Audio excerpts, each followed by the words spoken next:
Baik, Assalamualaikum warahmatullahi wabarakatuh. Kembali lagi ya di pelajaran PPPE untuk kelas 12. Nah, untuk minggu kemarin kita sudah memberikan materi ya, atau kita sudah masuk ke materi tentang pelacakan kerusakan pada regulator seri. Nah, bicara regulator ini artinya adalah rangkaian untuk power supply yang hampir di semua peralatan elektronika itu pasti ada. Makanya kita perlu tahu nih, kenapa si power supply ini kok bisa rusak gitu, dan bagaimana cara memperbaikinya sesuai dengan langkah-langkah yang diberikan. Yang pertama, Bapak akan bahas langsung dari wordnya saja. Jadi kalau kita mau memperbaiki atau menemukan kerusakan pada power supply, yang pertama harus kita pastikan adalah lokalisasi dan perbaiki masalahnya. Jadi kita harus tahu dulu masalahnya. Masalahnya tuh di apa gitu. Jangan kita cuma ganti komponennya aja langsung. Misalnya kelihatan nih, oh ini sikringnya putus nih, kayak contoh di sini ya. Sikringnya putus, bahwa ada komponen lain atau bagian lain yang dia tuh tidak sesuai gitu. Misalnya dari tegangan input dari PLN-nya itu nggak stabil misalnya, atau kabelnya dia ada yang konslet. Artinya kalau kita hanya mengganti komponennya saja, itu rusak lagi gitu. Makanya kita harus cari tahu dulu masalahnya apa, baru kita memperbaiki komponen atau mengganti komponen yang rusak seperti itu. Itu yang harus dipastikan. Karena kalau kita hanya mengganti komponennya saja tanpa tahu apa itu masalahnya, maka itu akan terus berulang, rusak lagi. Walaupun mungkin nggak langsung rusak gitu ya, beberapa hari rusak lagi, tapi yang terjadi itu tidak benar, artinya tidak selesai proses perbaikannya. Jadi pastikan dulu kita tahu masalahnya dan memperbaiki masalahnya dulu. Jadi kalau kasus yang sikring tadi, sikring itu kan akibat arus yang terlalu besar, maka sikringnya putus. Nah, penyebab arus terlalu besar apa? Bisa jadi yang konsletnya, atau ada bagian lain yang menyebabkan dia arusnya tidak terkendali. Seperti itu. Oke, di sini disebutkan ada beberapa langkah. Yang pertama itu yang harus kita lakukan untuk perbaikan, kita lihat dulu menggunakan visual, pemeriksaan secara visual. Ya tentu saja ini yang harus kita lakukan pertama kali. Kenapa? Karena inilah cara termudah kalau kita mau memperbaiki sesuatu kan ya. Misal kita menemukan suatu rangkaian tuh kok nggak jalan. Yang pertama kali kita lakukan adalah kita lihat rangkaiannya gitu. Lihat rangkaiannya dulu, dibalik rangkaiannya, lihat komponennya gitu. Kita nggak langsung ke tahap yang lain. Kita lihat dulu yang paling gampang dengan cara melihat secara melakukan pemeriksaan secara visual. Apa yang bisa kita lihat biasanya kalau ada kerusakan tuh, yang pertama paling sering adalah komponennya hangus, terbakar. Biasanya ada bekas terbakarnya, walaupun nggak besar, ya nggak kelihatan hitam, legam gara-gara terbakar, enggak. Seringnya sih cuma sedikit kebakarnya tuh kelihatannya. Biasanya kelihatannya di PCB-nya. Di PCB-nya ada sedikit di bagian itu ya, bagian komponen, bukan di bagian bawah. Di bagian komponennya biasanya ada warna-warna hitam sedikit kebakar. Itu yang pertama ya, dia hangus. Yang kedua, bila si rangkaiannya itu sering dipindah-pindah, ada kemungkinan dia patah. Patah apanya? Bisa jalurnya dari PCB-nya, misalnya dia kebanting atau apa, jadi patah si rangkaiannya, atau juga bisa patah si komponennya. Kaki komponennya bisa aja patah. Kita sering goyang-goyang, kita sering angkat, sering pindahkan, itu juga bisa menyebabkan dia patah. Yang artinya kan jadi nggak connect tuh, nggak sesuai dengan yang seharusnya. Patah atau retak ya, sama aja. Intinya menyebabkan si rangkaiannya tidak tersambung. Kalau hangus dan terbakar, ini penyebabnya biasanya ada konslet di rangkaiannya. Makanya dia jadi kebakar, atau dia sudah terlalu lama Kayak misalnya resistor terlalu lama, terus dia dayanya terlalu tinggi, menyebabkan dia panas dulu biasanya. Kalau panasnya udah terlalu berlebih, dia kebakar, hangus. Jadi si resistornya error. Error tuh artinya bisa saja jadi nggak connect atau dia jadi short. Jadi nggak ada hambatannya. Seperti itu. Yang kedua, selain dari yang visual tadi itu, selain dari patah, kebakar, hangus, dan sebagainya, kita juga bisa melakukan pengecekan secara langsung. Bisa disentuh. Apa yang disentuhnya? Biasanya komponen-komponen aktif. Ya, di sini dicontohkannya apabila catu daya dalam keadaan on, sentuh transistor pelewat seri. Ini maksudnya apa? Ini adalah transistor yang sebagai saklar. Ya, kan ada tuh power supply yang menggunakan transistor. Jadi cek menggunakan tangan kita, pegang transistor tersebut ya dengan cepat, jangan terlalu lama dipegangnya. Kalau dia terlalu panas, panasnya berlebihan, berarti dia ada masalah. Biasanya tegangannya terlalu tinggi atau ada kerusakan di si komponennya.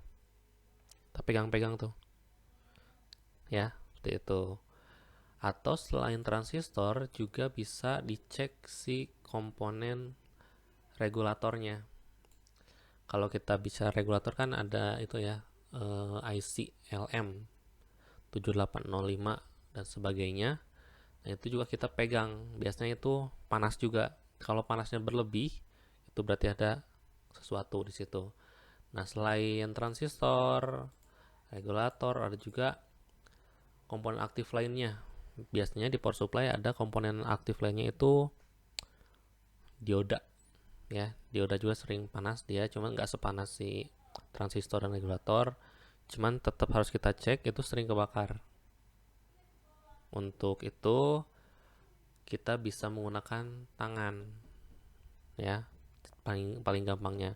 Cuman kalau memungkinkan kita bisa gunakan alat pengukur temperatur yang sekarang sering kita lihat tuh, sering kita gunakan mungkin ya.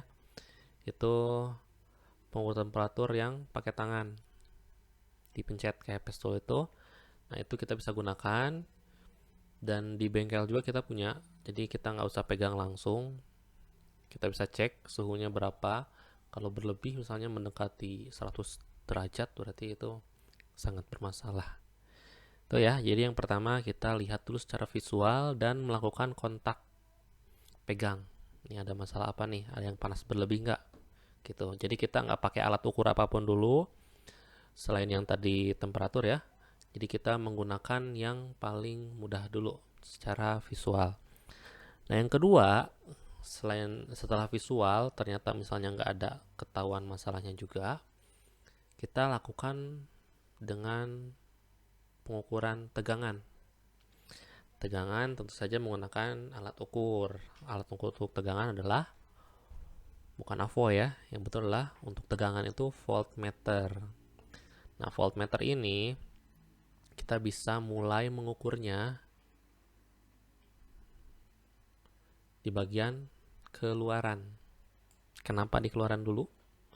Karena untuk pengecekan biasakan kita dari ujung, dari keluarannya.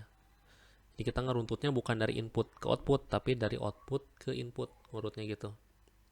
Itu yang sering dilakukan dan lebih masuk akal untuk melakukannya. Jadi lebih mudah nantinya ketahuan di mana masalahnya gitu. Karena mungkin kalau power supply ya sedikit ya blok-bloknya gitu. Ada blok trafo, blok dioda dan seterusnya. Kalau nanti sudah rangkaiannya kompleks, itu banyak bloknya. Itu kalau ngukur dari atau yang ngeceknya dari input itu akan sangat lama. Jadi seringnya tuh error tuh dari belakang gitu ya, dari tegangan dari outputnya. Jadi biasakan pengecekan lakukan dari output gitu. Di sini katakan bahwa bila tegangannya terukur sesuai, masalahnya mungkin terletak pada beban dan bukan pada catu dayanya. Paham ya maksudnya? Yang dimaksud beban di sini adalah power supply tersebut digunakan untuk mencatu apa. Kalau yang contoh gampangnya, casan kita itu kan power supply ya, catu daya. Nah, catu daya itu dihubungkan untuk mengecas HP. Nah, HP tersebutlah yang disebut dengan beban. Misalnya contohnya nih ya, kita punya HP sama charger, kita mau cas nih, colokan ke stop kontak, terus kita hubungkan ke HP-nya, ternyata nggak jalan. Kita ukur tegangannya, kok ini sesuai 5 volt gitu, arusnya juga sesuai. Nah, berarti power supply-nya tidak masalah. Yang masalah ada HP-nya. Jadi, bila tegangannya terukur sesuai, masalahnya mungkin terletak pada beban. Outputnya tuh disambung ke apa beban tuh ya, dan bukan pada catu dayanya. Teknik pelacakan berikut disebut pemisahan dan penyelesaian masalah, divide and conquer. Jadi kita memecah rangkaian menjadi beberapa blok, beberapa bagian. Kita periksa per bagian. Jadi di divide, dipisah-pisah, lalu kita selesaikan masalahnya per bagian tersebut. Mulai pada keluaran dari rangkaian yang dicurigai. Bila mendapatkan tegangan yang sesuai, lanjutkan ke bagian rangkaian menjadi bagian logis. Masalahnya mungkin terletak pada bagian atau tahap sebelumnya. Jadi dari belakang gak ada masalah, geser lagi ke arah input ya, terus bergeser hingga nanti ketemu masalahnya. Nah, selain dengan kita contohnya lagi lah. Misalnya apabila sikring primer sudah putus, Anda perlu melepaskan bagian regulator dari bagian penyiarah dan kemudian lihat apakah rangkaian tersebut masih membuat sikring rusak lagi. Ini lebih ke tes gitu ya. Rangkaiannya kita udah cek, oh kayaknya nih bagian regulatornya bermasalah nih gitu. Kita cabut regulatornya gitu, terus kita hubungkan lagi, nyalakan lagi. Apakah masih putus sikringnya misalnya? Kalau masih putus berarti nggak ada masalah di situ. Kurang lebih seperti itu ya. Jadi kita lakukan pengukurannya menggunakan voltmeter. Atau di sini juga dikatakan pengukuran dengan osiloskop juga bisa digunakan bila catu dayanya itu berosilasi. Jadi si catu dayanya tuh mengeluarkan frekuensi. Kalau kita bicara frekuensi itu nggak kita pakai di power supply yang pernah kita buat. Itu frekuensinya kita nggak terlalu perhatikan. Tapi nanti ada power supply yang dia tuh sangat sensitif, sangat bergantung kepada frekuensinya. Bisa jadi tegangannya sama gitu ya, mungkin arusnya juga sama, tapi dia ternyata masalahnya ada di frekuensinya yang nggak sesuai dengan yang diharapkan. Makanya untuk untuk melihat frekuensi, kita kan nggak bisa pakai voltmeter tuh, kita butuh yang namanya osiloskop. Dengan osiloskop nanti kelihatan bentuk gelombang yang keluar tuh seperti apa. Kalau nanti kita bisa bandingkan dengan bentuk gelombang yang harusnya gitu. Nanti kelihatan apa yang salahnya gitu ya.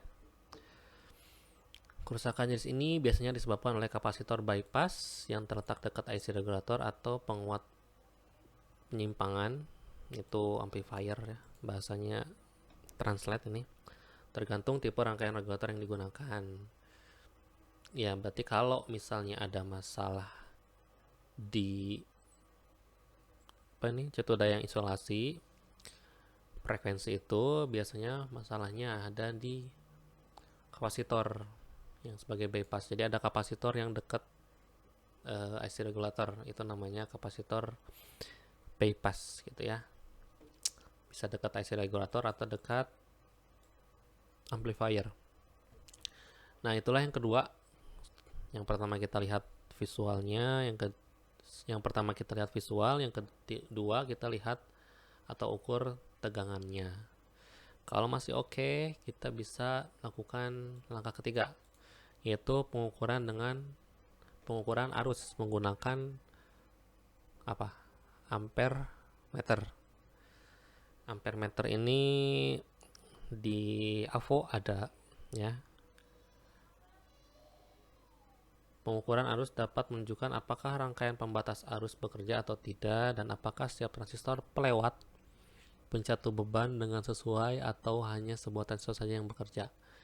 Ini kan bahasanya translatean ya. Kayaknya sih translate gitu ya, karena kalau kita baca sekali tuh nggak ngerti gitu. Makanya kita harus baca beberapa kali. Nah, ini intinya dengan ngukur arus tuh nanti kelihatan apakah bagian rangkaian pembatas arusnya kerja atau enggak, berfungsi atau enggak gitu.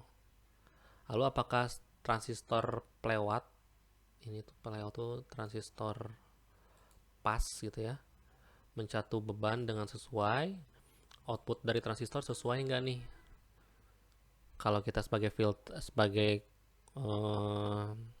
saklar, ketika dikasih trigger sedikit apakah ada keluar nggak tegangannya gitu. Cek semuanya, kan itu kelihatannya dari arus ya. Apakah ada arus yang masuk ke si transistor? Nah, itu juga harus dicek. Karena kalau tidak ada arus masuk ke transistor, ke kaki basisnya, maka itu nggak bisa men-trigger, nggak bisa menyambungkan antara emitor dan kolektor. Nah, di sini juga disebutkan, kalau kita nggak punya ampermeter gimana? Kalau nggak punya ampermeter, kita bisa pakai voltmeter. Tapi kita harus menempatkan resistor kurang dari 0,1 ohm, itu ohm ya. Ohm. Inilah. Ya, ohm ya. Bisa diedit ya. Oke. 0,1 ohm. Ini kan berarti sangat kecil. Artinya kita mau mengukur tegangan di resistor yang 0,1 ini.